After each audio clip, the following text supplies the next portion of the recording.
Hi everybody, and welcome to another whiteboard training video.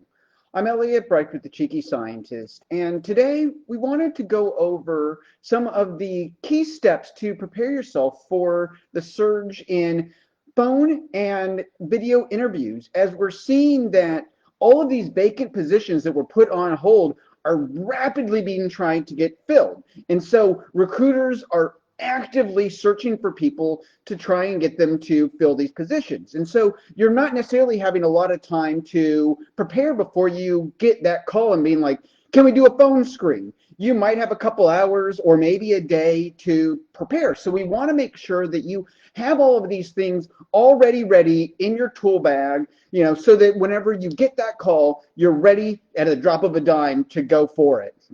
Some of the things for those phone screens that we want to make sure that you are prepared for is to make sure that you have a checklist. You've gone through and made sure you've looked over everything there is to do about the different companies that you're applying for, because you want to make sure that you aren't discussing the wrong job at the wrong company, going through and getting yourself mixed up. Make sure you've got something set out so who you're talking to, the company, about the culture, what you need to have prepared for, this interview. You want to go through and have some questions that you have there about the opportunity, and what is actually required and how you can help to advance their goals. You want to also make sure that you've cleared a space from distractions, making sure that you're in some sort of location where you're not going to be distracted by outside situations, because a lot of people are now doing these at home. So you want to make sure you have an area where you can go to so that you aren't interrupted by your kids or your pets or your loved ones or roommates or whomever else might be around, that you're not going to go over and have a cuckoo clock going off like in the middle of your conversation and distract you. And along that same vein, if you're doing a phone screen, you want to make sure that you turn off your call waiting, that you're not going to get interrupted by text messages or other calls.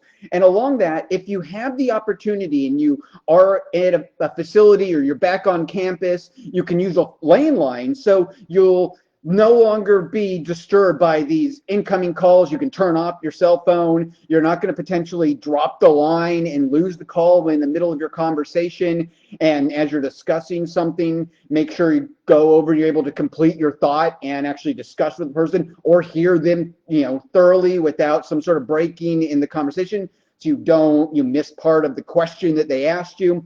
So you want to make sure that you're fully prepared for all of these sort of, outside situations. Testing all of your equipment ahead of time, making sure that your phone works. If you're doing a video, that the video works, so that you're not going to go over and get dropped. If you have a laptop, making sure, same thing like with that landline, seeing if you can have a direct connected into the Ethernet, so that the Wi-Fi doesn't happen to go out mid call or mid video conference where you're talking to somebody, because this phone screen might be initially like a Zoom or a Google or Zoom chat where they are talking to you not just on the phone, but getting that little bit of personal interaction so that they can see you smile.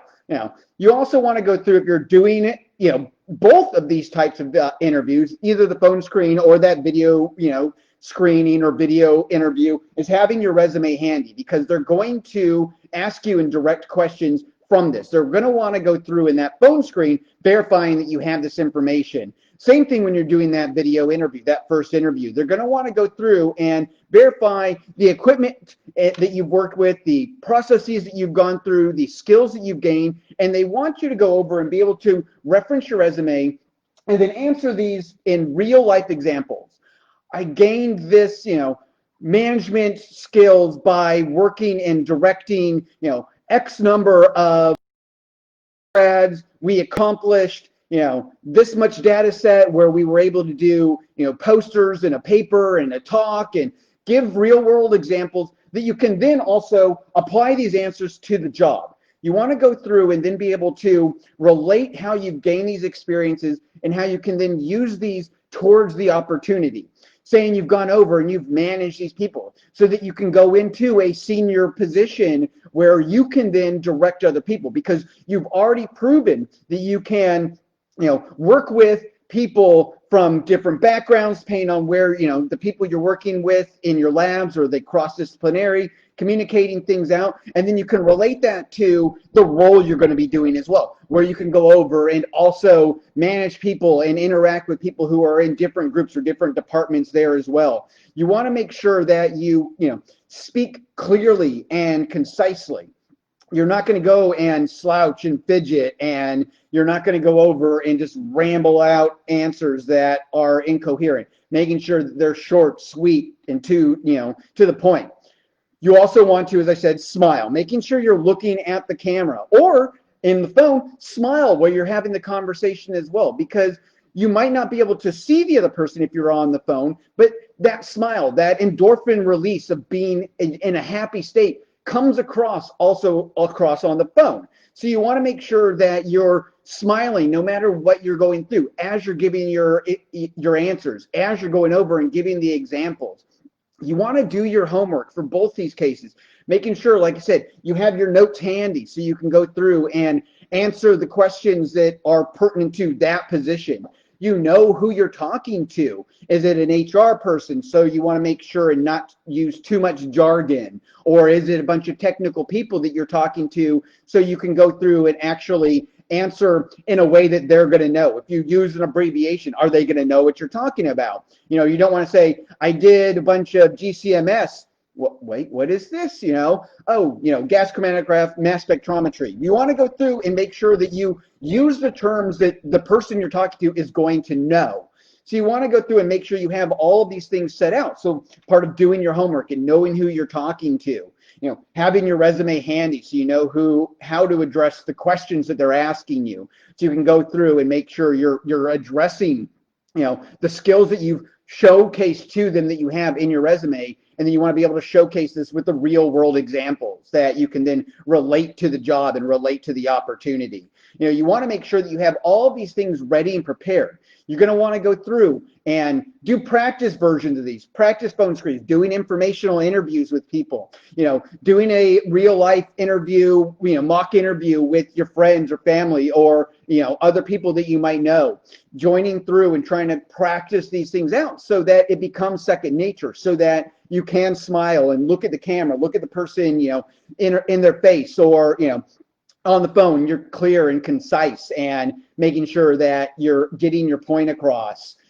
You want to go through and prepare all these things, So again, you want to make sure that you have like a checklist, setting out like who you're talking to, what the position is, who you're going to be going, interacting with, smiling, both, for a phone or a video screen. You want to make sure that you're in a space that's free of distractions, and you've positioned yourself so you're not going to be interrupted by pets, loved ones, roommates, lab mates, that you're going over, and when you're doing the video, you're framed in the camera, and so you're not just a floating head, or they're going over and the camera's like looking up your nose. You want to make sure that you're not going to get any of these additional distractions, like having the phone or having your internet go out. You want to make sure that you are just really prepared for any sort of possibilities in that sense. But you want to also know your resume. You want to know how to answer the questions. You want to be able to provide real world examples that you can then apply towards the job, and how you'll utilize these skills that you've gained during your PhD or postdoc, and then you can apply them to the opportunity in industry, because all of these things are transferable. You just need to know how to word them in a way that showcases that you have these skills and that you're going to be able to excel in the opportunity. You want to make sure that you have all of these things, again, in your back pocket, so that when it happens, because there is a surge in the interactions people are going. There's been all of these positions that have been on furlough, and there's all these empty spots that they're wanting to fill now rapidly. And so there's a lot of reach out going. Recruiters are actively searching and reaching out to people, sending them emails and sending them LinkedIn messages, seeing their stuff on there and going, you're great, I need to know more. So you want to make sure that you're ready for this, because it can happen pretty rapidly. And you're going to make sure that you have time and space and everything already prepared for when it does. All right, well, this takes us to the end of this whiteboard training. And you can head over to phdsgethired.com to learn more about our flagship program for getting PhDs hired, the Cheeky Scientist Association. And as always, Remember your value as a PhD and keep thinking and acting like an industry professional. Bye, everybody.